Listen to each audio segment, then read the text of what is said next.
At first, my confidence level for Bronson and Braun was very low for them to be able to break out and find their Yeah. own identity within this group, with Seth being obviously be the focal point.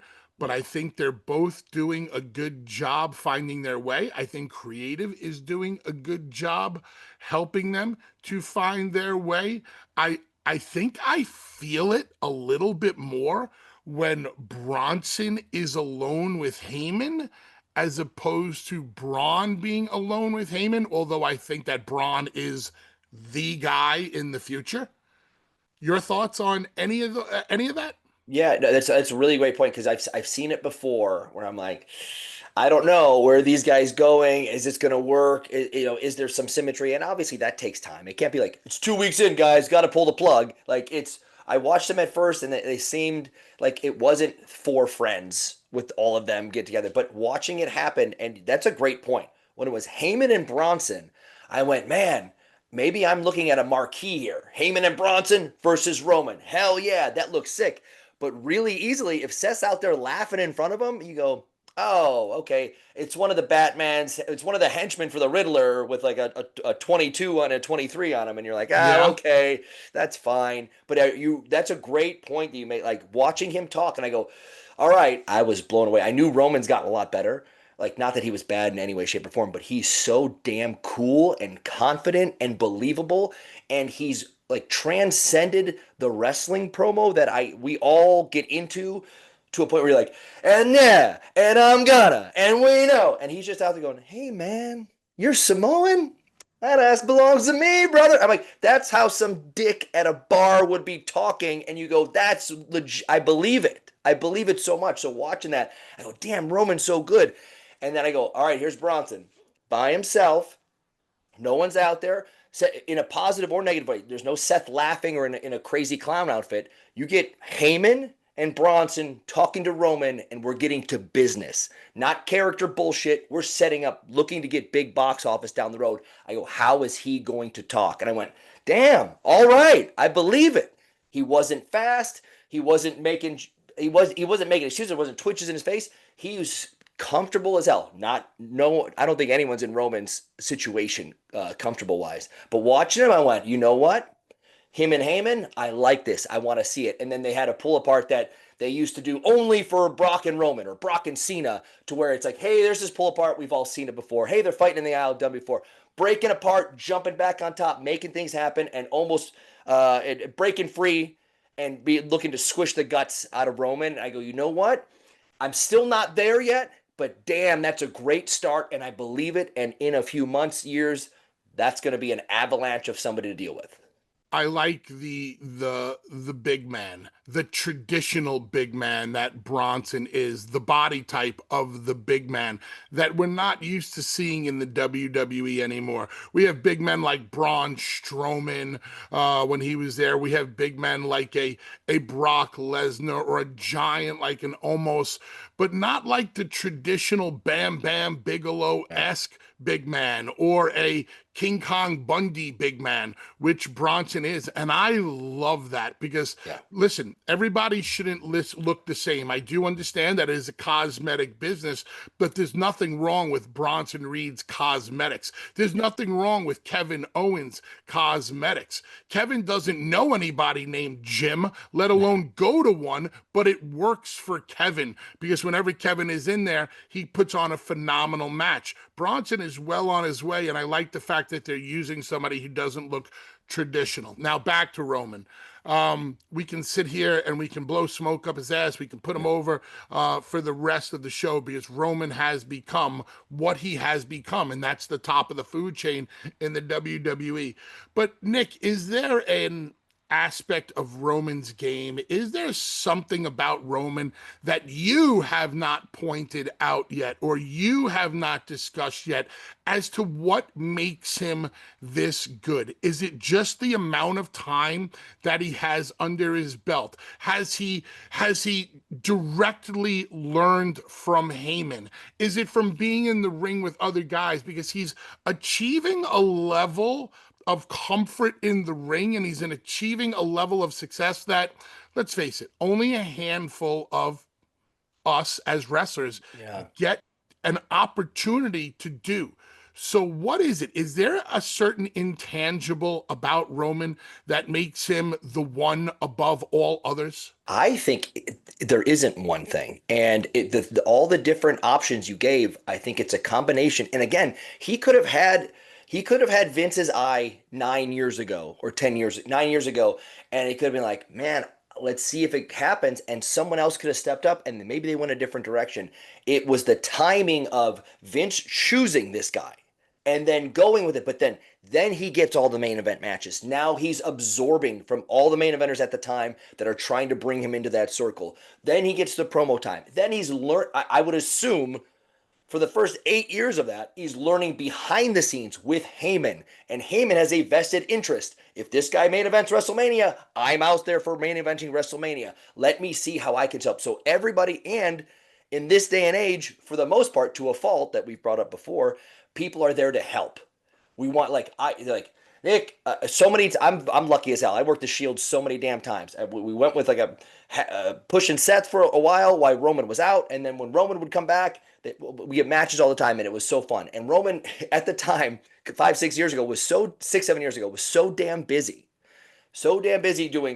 getting prepared to be like the absolute top tier of the business that he would have so many things done, and we'd have a main event match, let's say 14 minutes on Raw, the main event, and then a bunch of shit breaks down. And we got to a point where it was just like me and Michael Hayes put the match together, filled in the bullet points for where Roman would be. I'm like, hey, what do you think about this? Yep, got it. We'll talk. We'll talk out there. It'd be great. And getting that confidence and being able to like handle that is like really fun anyway. But watching him go above and beyond to where he gets that big Superman punch and we get the big false finish and we lay down, and watching him go not get up right away, and I go, oh, he's figuring this out. Damn it, this is great.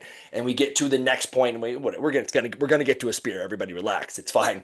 But getting one more step in there, not one more move that the crowd is watching, but one more step growing that I'm watching out there with him, where normally I'd have to turn and be like, not yet, to somebody else.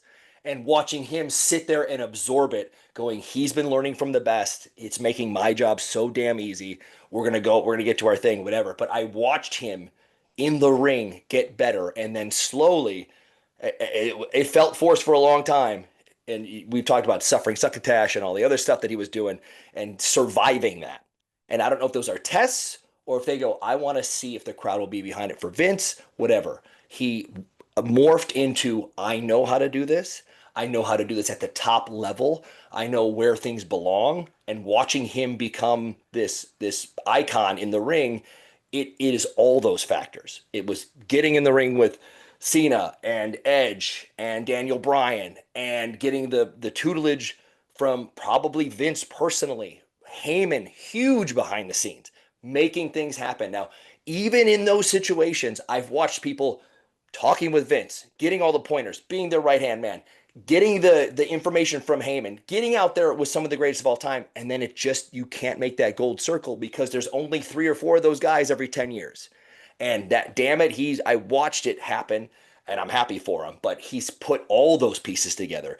And now I think there's so much investment that you have to do something crazy for me to go like, oh, he's not that good. Okay. I don't even know if I would see it. Of all the pieces that you talked about, I think the most important is Heyman. And I think Roman's life changed that night on SmackDown when we saw him sitting in his dressing room and he turns to his side and the reveal is Paul Heyman is sitting next to him in the locker room, and we all had our breath taken away because like, whoa, the mood was about to change.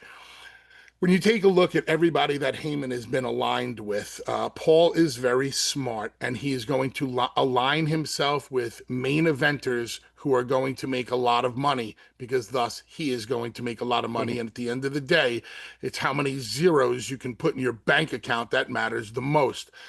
I understood Paul's relationship with CM Punk because Paul understood Punk. Paul understood Punk on a human level, and he understood Punk from a personal on a professional level because of the rebellious nature of CM Punk, the genuine rebellion that Paul was able to channel in so much of us in ECW. So I got it. Brock was the meal ticket, and Paul freaking knew it. I'm going to be with this kid from day one. When Steve Austin walked out on Brock Lesnar, Bubba Ray Dudley was the guy that filled in that night. I got to experience Brock from day one and the relationship with Paul from day one. And Paul was going to make sure that Brock succeeded because Brock was big business. But there was something different about Roman.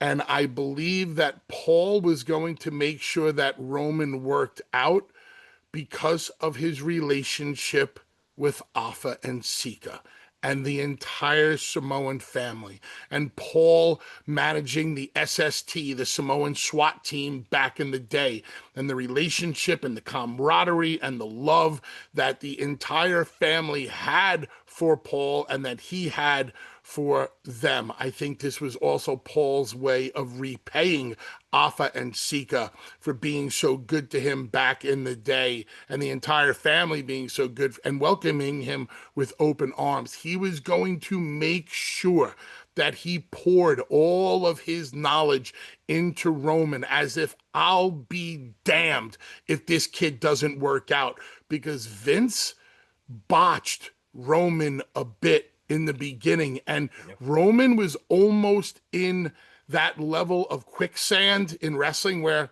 the harder you try to pull him out, the more he's going to sink. I stood in the arena that night, brother, when Rock stood next to him when he won the Royal Rumble, and Philadelphia wasn't having anything to do with it. They were like, nope, fuck you. We don't care who he's standing next to the point where if you go back and watch, there's a look on Rocky's face where Rocky for the first time is like, I haven't experienced this since they were chanting die Rocky die. So I think Paul is definitely of all of the things that you'd mentioned that is correct. That Paul is the one thing that really has put Roman over the top. Where do you go with a guy like Roman? How exactly? So let's take Steve. You brought up Steve's name before, and Steve to me is the barometer for so many things. Okay, let's take two guys, Hulk and Steve. Two of the biggest names, if not the two biggest names in the history of the WWE. Vince realizes that in order to get Hulk to the next level, to that godlike level in the WWE, I got to turn the biggest baby face on the planet heel just for Hulk's benefit with Andre. It worked. So Hulk needed Andre. Vince then realizes the Stone Cold Steve Austin character has worked with Shawn. He's worked with Taker. He's worked with Brett. He's getting there, but now how do we get him to that next level? Well, I got to insert myself into the equation and become the biggest bully heel of all time. And that's what gets Steve to the next level. Who gets Roman to the next level? Man, I don't know. Right? I'm not trying to put you on the spot with that, Chris. No, like, I love it. I'm following because all the way through. I go, yeah, that's so. And I'm as you're calling that out, and I'm like, man, say Vince doesn't become that character. Maybe Steve Austin's like a kind of a cool baby face, and that's kind of it. I don't know. That you have the biggest heel of all time, without and then now, Darth Vader, Luke Skywalker is a whiny bitch from Tatooine, and that's all he is. And he never becomes. He needed Vader. Steve needed Vince. Everybody needs somebody. Yes. Hulk needed Andre. Steve needed Vince. Roman, for as high up as he is now, has he reached his plateau? Is this as high as Roman gets? Or is there somebody out there that can get Roman to the next level? I'm trying to think even non-wrestler. Hold on, Nick. I'm sorry. Let me interrupt you. Is Roman at Steve or Hulk's level in your eyes? I know we all look more fondly on the past, and it's really easy to. So I try to be unbiased and Okay. biased, but there is something to the fandom of I've used this story a million times. When Stone Cold, I used to try and get home at 8:58 or 8:59, even in the summer, because I wanted to see the fireworks and I wanted to hear the glass break, and that made me so many times jump out of my seat. Now, when Roman comes out and you just hear this, oh, I don't get the I get the, oh, this guy is the guy. I get it. It's like a different vibe setting of the cheers. So I don't want to say it's worse because we glorify the past so many times.